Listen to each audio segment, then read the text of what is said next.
क्या आपने कभी सोचा है कि जिस पेट्रोल को खरीदने के लिए आप हर महीने अपनी जेब ढीली करते हैं, अगर वह पेट्रोल पूरी तरह से गायब हो जाए तो, और उसकी जगह ऐसा एक फ्यूल आ जाए जो बेहद ही सस्ता भी हो और हमारे देश के किसानों को भला करने वाला भी हो।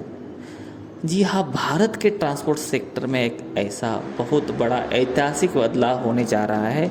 हमारे जो केंद्रीय मंत्री है नितिन गडकरी जी ने शनिवार को ऐसा एक फैसला लिया है जो भारत में 100% इथेनॉल से चलने वाली गाड़ियों के लिए कानूनी रास्ता साफ कर देगा।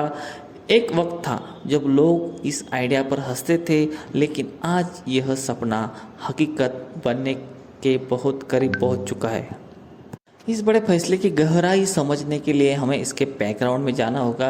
दरअसल भारत सरकार ने सेंट्रल मोटर व्हीकल्स रूल्स 1989 में बहुत कुछ बड़े बदलाव का ड्राफ्ट तैयार किया है। इसका मकसद देश के अल्टरनेटिव फ्यूल्स को बड़े पैमाने पर बढ़ावा देना है। इसमें E85 यानी 85% इथेनॉल और 15% पेट्रोल का मिक्सचर और E100 यानी पूरी तरह से शुद्ध इथेनॉल शामिल है।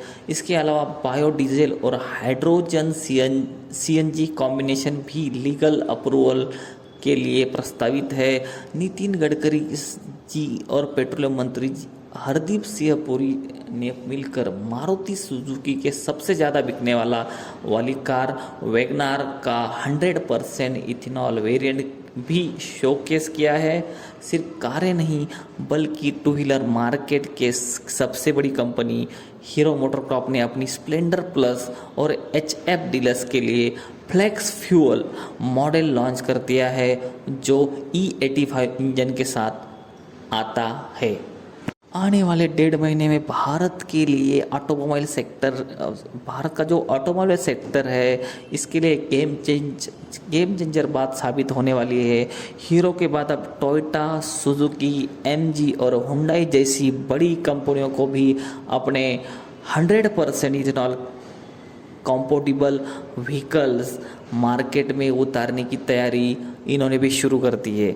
इसके साथ ही नागपुर में एक बहुत एडवांस पायलट प्रोजेक्ट भी शुरू होने जा रहा है जिसमें पानी से ग्रीन हाइड्रोजन निकाल के 2 बसें चलाई जाएंगी। यानी अब भारत में सिर्फ इथेनॉल ही नहीं बल्कि हाइड्रोजन एनर्जी की तरफ भी तेजी से कदम भारत बढ़ा रहा है। लेकिन यहाँ एक बड़ा सवाल उठता है कि इस पूरी स्ट्रैटेजी की इकोनॉमिक्स क्या है। पेट्रोलियम मंत्री हरदीप सिंह पुरी की मुताबिक E85 फ्यूल मौजूदा E20 पेट्रोल के मुकाबले काफ़ी सस्ता होने वाला है। सरकार इसके लिए एक बहुत ही अफोर्डेबल और सपोर्टिव पॉलिसी ला रही है। अगर भारत ने सप्लाई ईयर 2026-27 तक सिर्फ 1% भी E85 फ्यूल का एडॉप्शन अचीव कर लिया तो इससे देश में करीब 4 करोड़ लीटर इथेनॉल की डिमांड पैदा होगी। हालांकि इसमें एक टैक्स से जुड़ी समस्या भी है। अभी E20 फ्यूल पर सिर्फ 5% GST लगता है, लेकिन जैसे ही इथेनॉल का ब्लेंड 20% से ऊपर जाता है तो GST रेट बढ़कर 18% हो जाता है। नितिन गडकरी जी ने इस मुद्दे को फाइनेंस मिनिस्टर के सामने उठाया है और उम्मीद है कि GST काउंसिल की अगली मीटिंग में इस भारी टैक्स को कम करने पर राज्यों के साथ सहमति बन जाएगी। कुछ एक्सपर्ट्स और क्रिटिक्स इस नई टेक्नोलॉजी पर शक भी जता रहे हैं।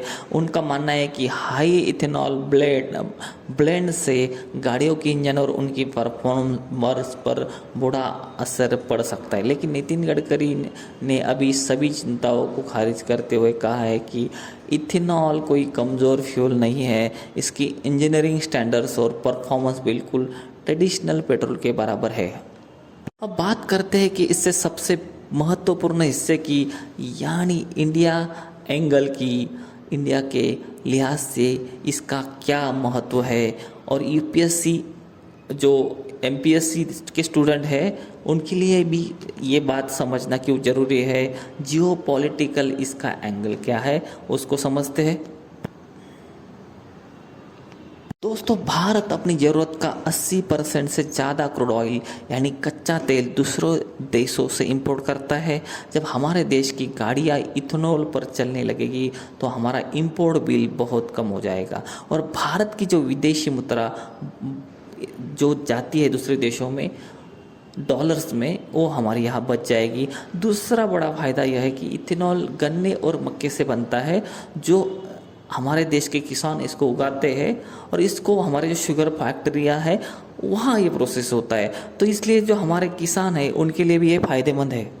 जियो पॉलिटिक्स के नज़रिए से देखो तो क्रूड ऑयल के लिए मिडल ईस्ट के देशों पर भारत की निर्भरता जो है वो बहुत बड़ी है और ये इथेनॉल का उपयोग से ये निर्भरता कम करने में मदद होगी, जिससे हमारी स्ट्रैटेजिक ऑटोनॉमी और मजबूत होगी। साथ ही कार्बन एमिशन कम होने से भारत अपने क्लाइमेट चेंज के गोल्स को भी आसानी से पूरा कर पाएगा। यह कदम आत्मनिर्भर भारत की दिशा में एक बहुत बड़ा मास्टर स्ट्रोक साबित हो सकता है।